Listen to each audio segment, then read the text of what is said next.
a narrow strip of linen parchment, 14 columns of Hebrew text. The handwriting growing tighter toward the bottom, as if the scribe was running short on space or running short on nerve. Fragment 11, Q13 sits behind sealed glass at the shrine of the book in Jerusalem. Catalogued, photographed. Formerly available to researchers who submit applications in writing through the Israel Antiquities Authority. Most applications are declined. In 364 AD, the Council of Laodicea produced a list.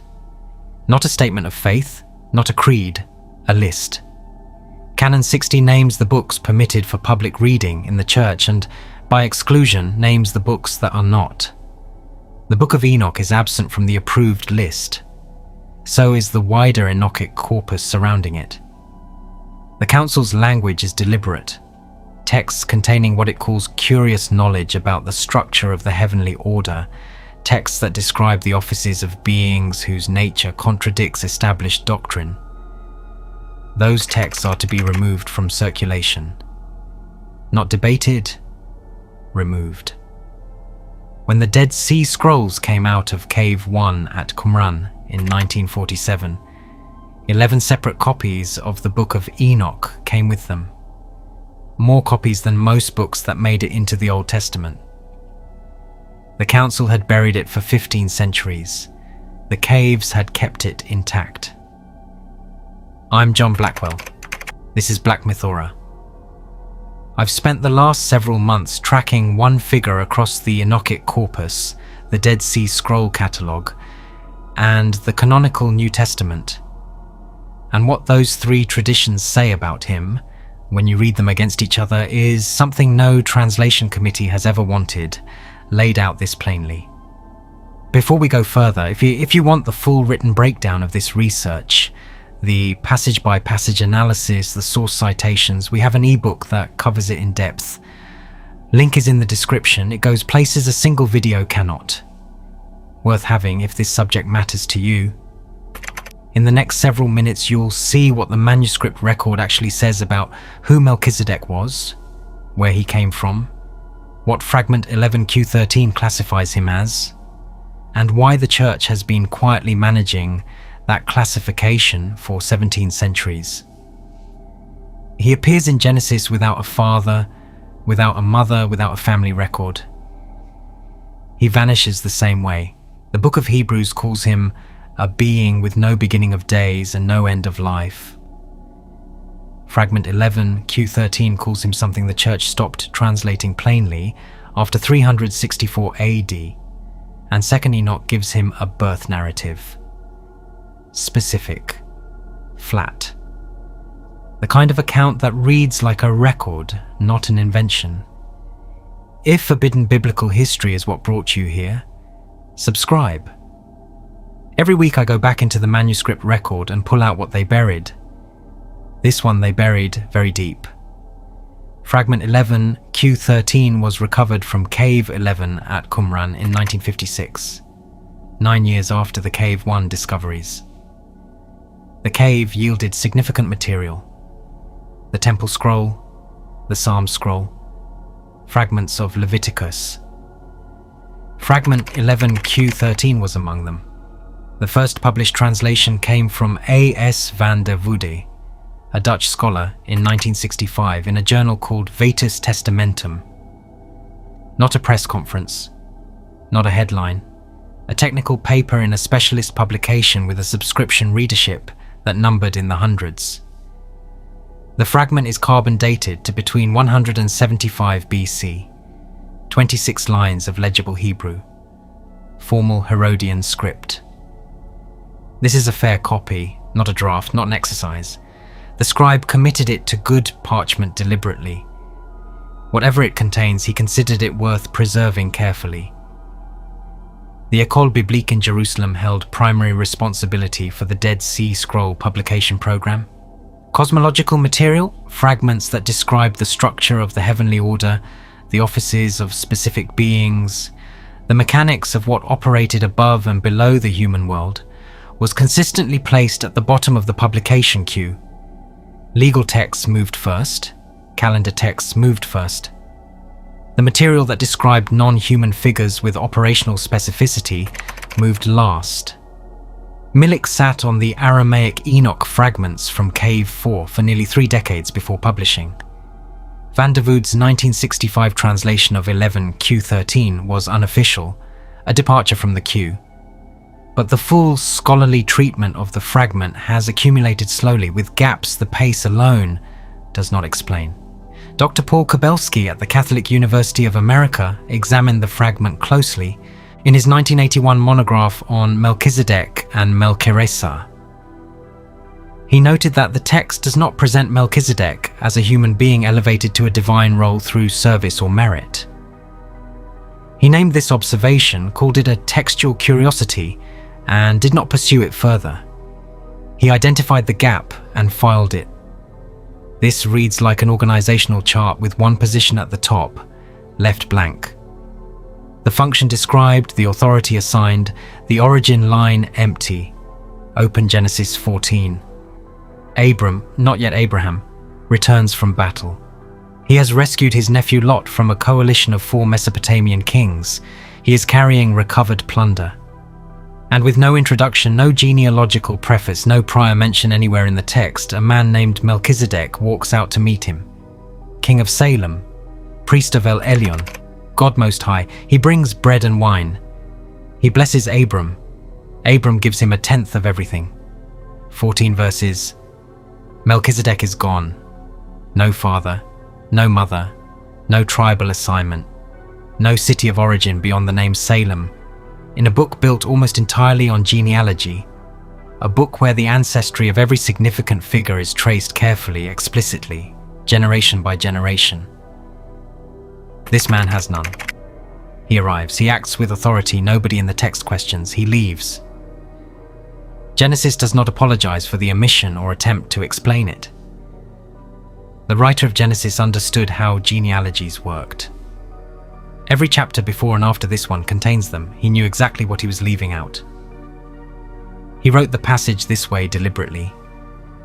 Psalm 110:4 returns to Melchizedek centuries later. One verse addressed to an unnamed figure, "You are a priest forever in the order of Melchizedek." Not Aaron's order. Not the Levitical line, an order older than Israel's priestly system, defined by a figure who predates it and whose authority the Levitical system does not supersede, because his came first. Hebrews 7 spends 3 chapters explaining him. The language is not poetic, it is classificatory.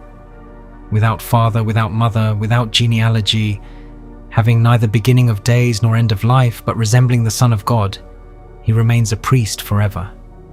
This is not a metaphor. Hebrews is written like a legal brief, sequential, argumentative, precise. It is using that register to make a statement about ontology. This being does not have an origin point inside the categories we apply to living things. That is the claim. Hebrews is not reaching for mystery, it is making a claim and expecting its readers to absorb it. 3 traditions, 3 centuries apart, all 3 landing on the same structural description of the same figure.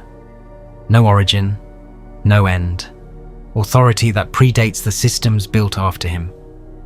2 Enoch, the Slavonic recension, chapters 69 through 73 in the longer J text. These chapters did not survive in the Ethiopian Ge'ez manuscripts that preserved 1st Enoch in Aksum. They survived in Orthodox Christian manuscript communities in Eastern Europe, monasteries in Bulgaria, Serbia and Russia, where 2 Enochs circulated in Slavonic as genuine prophetic literature. The standard English translation is from R. H. Charles and W. R. Morfill, published in 1896. Dr. Andrei Orlov at Marquette University has spent more of his scholarly career on this material than any other living Western researcher. In a 2011 paper buried in a footnote rather than the main text, he called the Melchizedek nativity account in chapters 69 through 73 among the most theologically disruptive passages in the entire apocryphal corpus. He did not expand on why in the body of the paper, he named the problem and moved on. The nativity account, Noah has a brother named Nia. Nia's wife is Sothonim. She becomes pregnant. Nia has not touched her. He's been away. She is old. When he returns and sees her condition, he confronts her. She cannot explain it. He prepares to send her away from his house. Before he can act, she falls to the floor in front of him. Dead. She dies pregnant on the floor before Nia can reach her. Nia does not understand what he is looking at. He calls his brother Noah. They decide to bury her quietly before anyone in the settlement sees what has happened. They prepare her body, and before the burial can be completed, the child is born. On the floor, from the body of a woman who has been dead for some time. The scribe who wrote chapter 70 of 2nd Enoch did not write this scene for dramatic effect. There is nothing dramatic about his prose. He moved through the nativity the way a man moves quickly through a dark room. Steady pace, no pausing, eyes forward, writing down exactly what the account required and nothing beyond it. He is copying material that frightened him. You can tell because he doesn't linger anywhere. He records the death, he records the birth, he records two old men standing in a room, unable to explain what they have just watched. He was holding the pen, and someone in a future age would need what was on it. And that was the reason he was doing this. A man with a job he did not choose, copying material that he understood was going to cost somebody something. He was right about that. The child is already marked, the text is explicit. The seal of the priesthood is on his chest at birth, physical, specific, already present. He is already circumcised. He is clothed in garments the text describes as consistent with priestly office. He speaks immediately after birth. Nia and Noah ask each other what this is. Neither of them has an answer. That detail is in the manuscript. The text records their incomprehension the same way it records everything else, without comment. The Slavonic word for the mark on the child's chest is pechat, seal, stamp.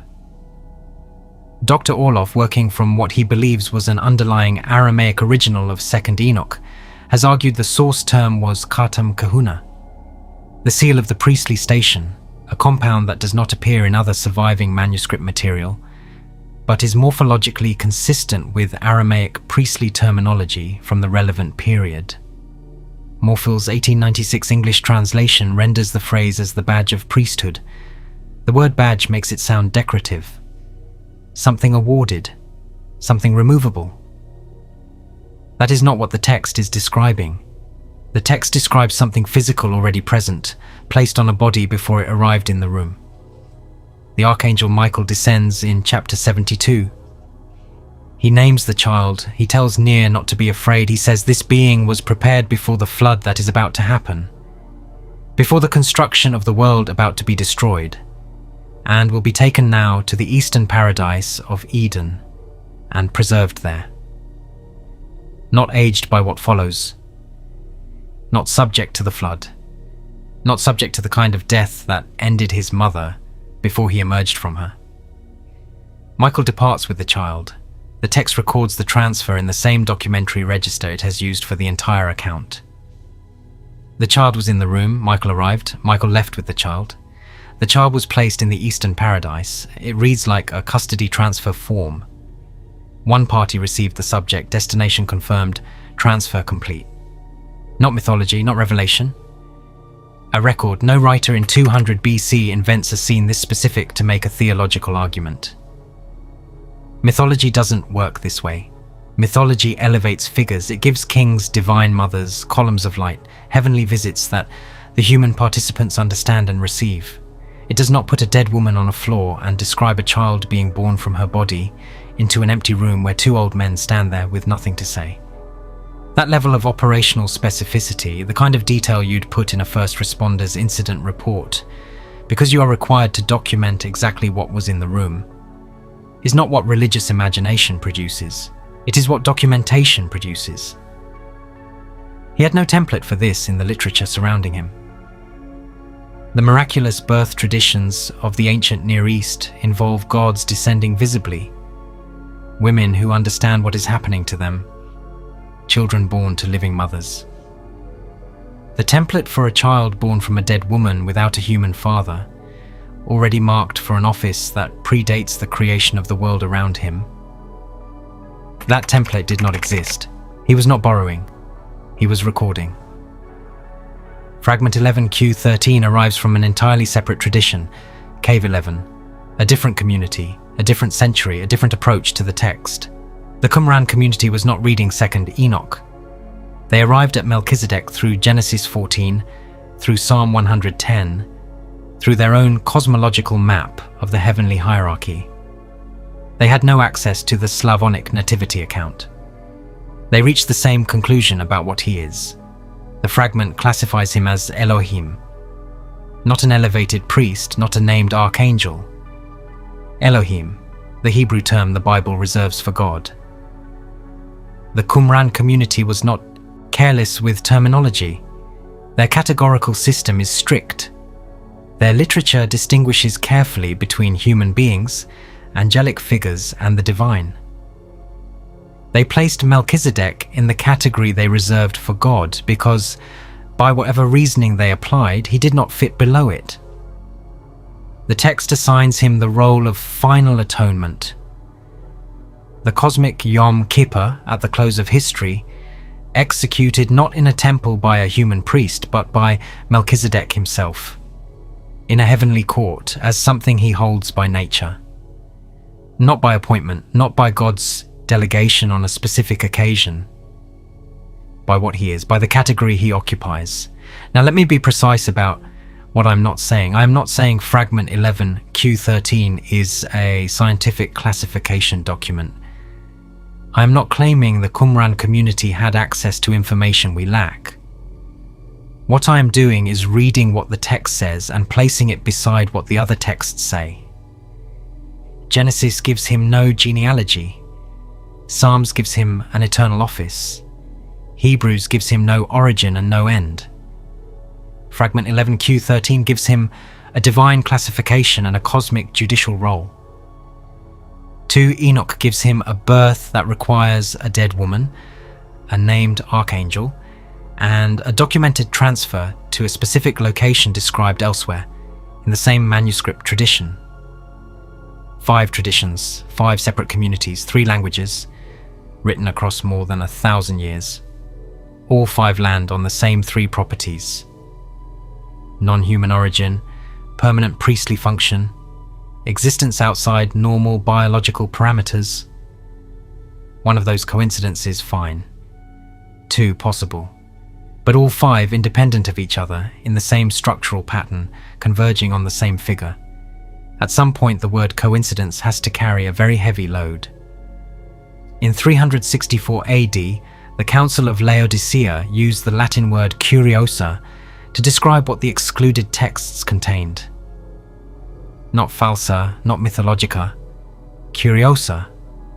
Dangerous precisely because it is specific and hard to dismiss. Canon 60's concern was not with texts that were obviously wrong. Its concern was with texts that were specifically right in ways the Church could not comfortably explain. Jerome, compiling the Vulgate around 400 AD, dismissed 2 Enoch in his preface. His complaint, translated from the Latin, was that it contained absurd particularity about the offices of the age to come. Absurd particularity, not mythology, not error. The specificity itself was the problem. R.H. Charles, whose 1896 translation remains the standard English edition of 2nd Enoch, included a footnote on the Melchizedek nativity chapters that called them a late theological interpolation with no connection to the core text. He provided no manuscript evidence for this. He stated it as editorial judgment. The J recension, the longer text, the one with the full nativity, predates the shorter A recension in the manuscript tradition. The interpolation argument runs in the wrong direction. Augustine, writing City of God around 410 AD, addressed Melchizedek in a chapter arguing that the figure must be understood as a symbol pointing forward to Christ, not as a literal account of a literal being. He did not engage the 2nd Enoch nativity. It does not appear in his surviving correspondence. Whether he had not read it or had decided not to address it, the record does not make clear.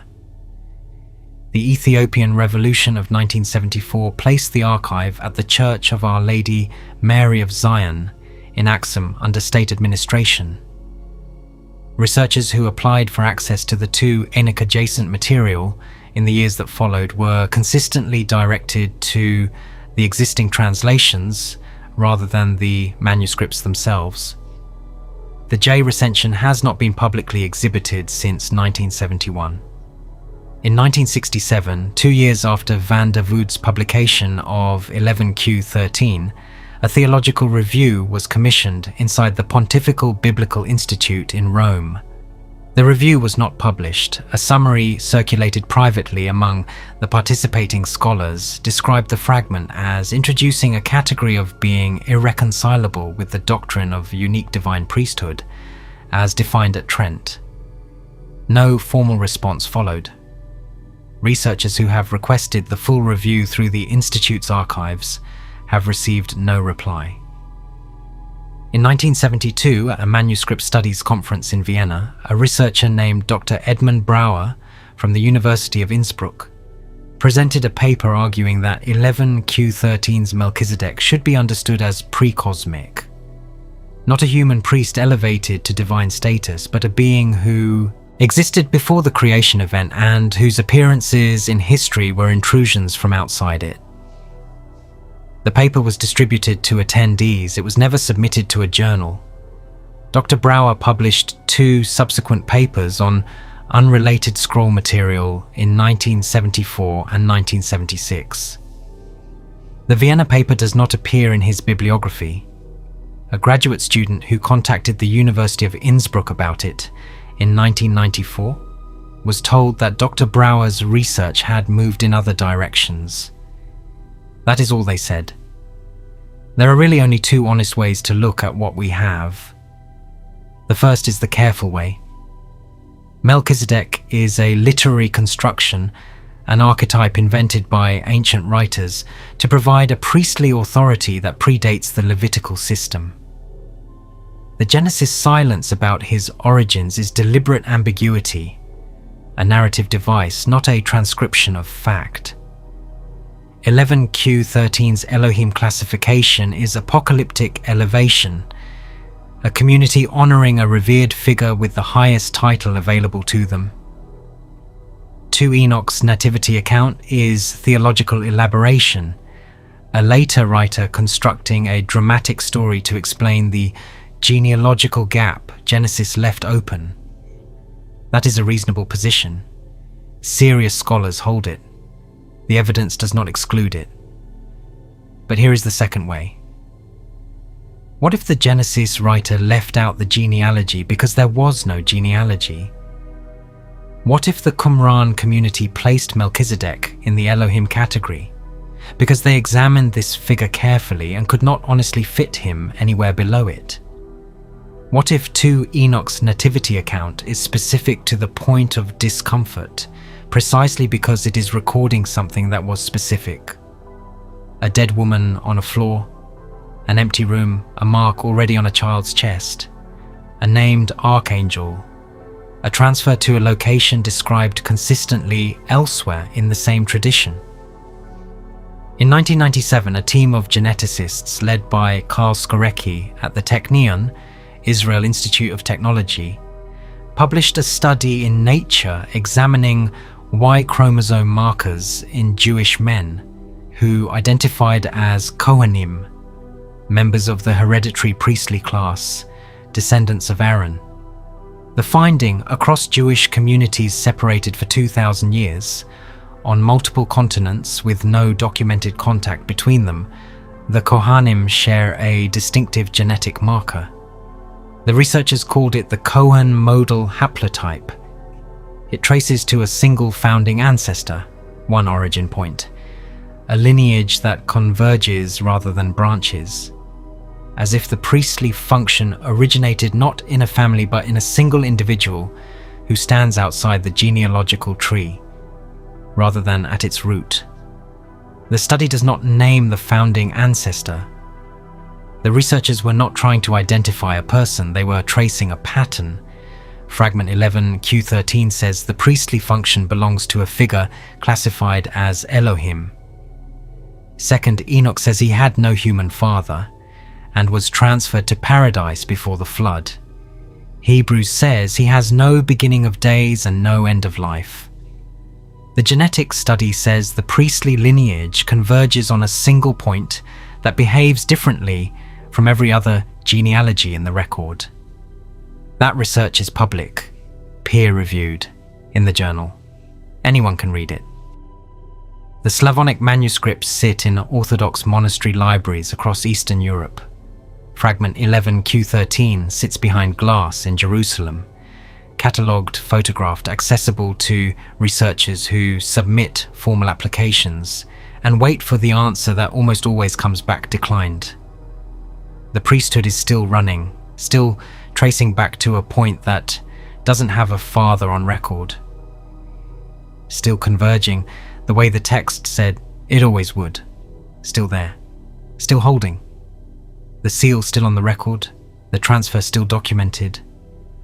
The lineage still pointing to an origin that has no genealogy.